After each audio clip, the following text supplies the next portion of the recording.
What's up, guys? How you doing? Today, I'm gonna do something different. I want to redesign a website under 8 hours. So this is 8:10 a.m. So by 4:10 p.m., I should be done with this thing. And luckily for me, a lady on Twitter, 1G, started this series, which inspired me to do this too, of redesigning landing pages online. And she just pick a section of it and redesign it.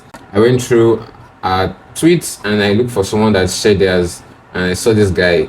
His name is Jack W, launch trader, keen to see. So I checked out his site and just looking at it, looking nice. But now I'm looking at it like, oh man, there's some things I can improve on this thing. So let's get into it. I'm going to show you my design process and hopefully I can get feedback from anyone that seniors me in this game. Like, oh, this I could have done this better. But for now, yeah, this is a landing page that I feel I can finish in under 8 hours. What are we waiting for? Let's get started. So the first thing I did most times when I start my design process is to open Sketchpad or my work body book, and I use it for sketching ideas. I try to get my ideas down on paper as soon as possible because it helps me clear my thoughts and clarify what problem I'm trying to solve. So as I was working this site, I noticed that it could use out of fixing the area section, the navbar. Navbar was okay, but there were some tabs that were needed. So I was just like, what's the current goal this website has to solve? If you can align the goal with the design, then it will be a better solution. And to me, the goal was to sign in more users. So if that could be done, that's jackpot. So I did that up into Figma. Yeah, there's this plugin called HTML to design. I use it to get websites into Figma, which makes your design process way easier. Like everything is just there for you to tweak and improve rather than screenshotting it afresh. Man, painful. So get it if you are someone that doesn't know about that before. So that's most of the design process, sketching. Then just start with Figma, open a new frame. I put a keyboard strokes there so you could see what I was doing, because I was talking then, but I didn't end up using my talking head video. So, but yeah, the logo couldn't be white, it couldn't be purple, and this is a white background. So I tried turning the logo purple, but I ended up recreating the logo from scratch to make it similar to fit the background I'm trying to work on. So that's it. Yes, I noticed there's a textile plugin in Figma called textiles, and it's type skills. You use it to get the H1, H2, H3 textiles to make your work easier rather than guessing what the text sizes you'll be using in your design. Very helpful. Ever since I found out about it, it's been a lifesaver, a time saver too. For some reason, I was just so into the purple color. I like the idea of purple, but later on, as you'll see, I changed the color of the text after getting feedback on Twitter. Well, let's move on. As this is a software product, it's what does the selling mostly is the product use cases and the features and the show don't sell. So in my design approach, I try to make sure that I was doing more of showing, like giving opportunities for the product to be shown rather than just using text all through, because it's a software. You can see how it will look like before you actually buy it or purchase it, which is a very good idea to be included in the design. Going on, I had to tweak a lot for the logo because I didn't know what the name of the logo in the middle was, so there's no way I could have searched for it and used something better with the text. So yeah, if you notice, the Verso logo takes more contrast or more size hierarchy because it's the biggest there. But anyways, we just moved on from there and went on to the next section, which is the features. At some point, I used ChatGPT to help with text. I just go there, get text, and ask questions. And yeah, if you see the text at the bottom, you will see that I'm asking the questions, pinpoints, possible solutions, and likes. I know I want images there, but I don't know what the image would be, so I just left it as a placeholder at that moment. But then moving on, for the features section, I didn't know how best to portray the image I want to be in the features, because I don't have access to the product image. If not, I've used mockups and the likes. So instead, I have to do some hand-drawn illustration, like using frames, rectangles, and the likes. I don't know, they look somehow nice. It looked neat to me, so I kept it. But if it's a real project, I'll most likely use the real app image. So it's more the user that is going to buy it can see what they're going to get rather than looking vague like an illustration. So the linear was a big inspiration for me over here. I use it to get the idea of using it illustration rather than product image because it was neater. The product image wasn't well put in the website, so I couldn't use that instead.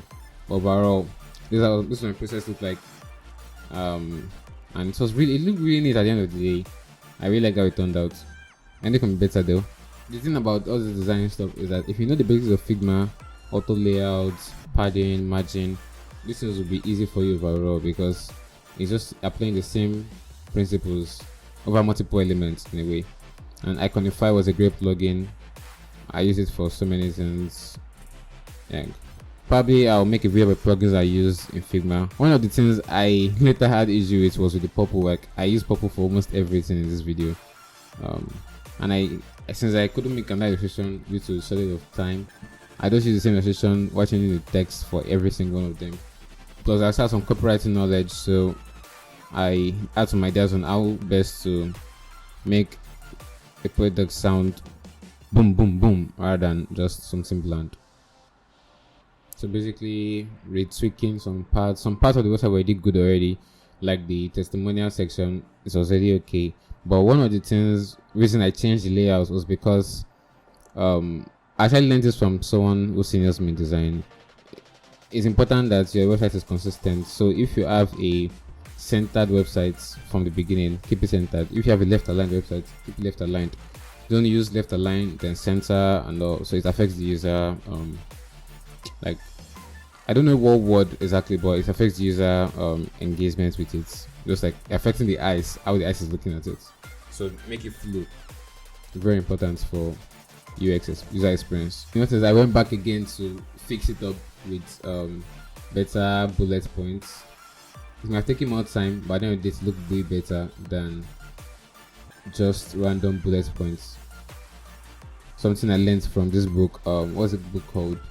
From Refactoring UI.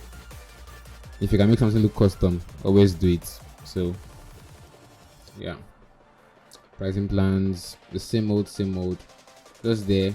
I use the same style. There's nothing special I could change. The only thing I changed about the pricing plan was putting the button, get started button, to the bottom of the pricing plan rather than the middle. It doesn't fit the middle. Like the person needs to see the features before they see the money they're going to pay, right? Or the CTA. Anyways, that's there. Honestly, if you let me know what you think about this redesign or this voiceover. I'm terrible at voiceovers because I like to doing things heads on in the zone, you know. Well, right now I've done it since yesterday. I'm now recording a video, so let me know what you think. I'll appreciate your feedback so far on how I'm catching up with a voiceover video, and I'll appreciate tips too. So let's go on. FAQs. I just took what's there before because it wasn't bad. It was really okay. I just like do some auto layouts, margin, padding, and legs, and the color too. That's the only changes I made so far. Aside that, it was really okay. In the beginning, I mentioned something about the footer being too big for no reason. Just copied from the navbar. The navbar was copied into the footer, so I changed that and made it better in a way. So this is me posting it on Twitter. I forgot to record my screen for that point, but I got some feedback regarding the color, which is what I improved on. So this is me putting it on Twitter to get feedback from people like, oh, what do you think about this design? And I got feedback. It was too purple, honestly, which I woke up this morning and I improved that. Give some darker colors. So like everything now on the website is like shades of purple, from the background to white to yes. I tried looking for a way to use the red color, but it's just too red, you know. So I can only use it on the illustration of the website instead of the main areas. Like this is real-time colors. It's so that I can use for colors. So I use the reddish pink on those areas, the illustrations. They were okay, but honestly, I don't know if I like it. I like the the purple all through. Purple and dark purple and like it just looks way better to me. But it's good to get feedback from other people so you can improve. This is one reason why feedback is a major part of my design process. I love feedback so much because what you're designing for, you're not designing for yourself, you're designing for other people. So you have to know what they're looking out for so you can improve on that. But with that said, that's it, and this is the final design. Let me know if you take in the comments, and let me know if you want me to make videos like this more often where I share my process of making stuff. Yeah. So that's it. I hope it was fun for you watching as it was fun for me creating this for you. If you have any feedback regarding the design or the video or the voiceover, please let me know. I really want to improve my videos going forward. And yeah, if you want me to keep on making things like this, challenges, redesign something under 8 hours or things like that, just let me know. Fill me in and I'll be down for it. Yeah, don't forget to check my newsletter below. If you're interested in design advice and business advice for designers and creatives alike. With that said, I will see you in the next one.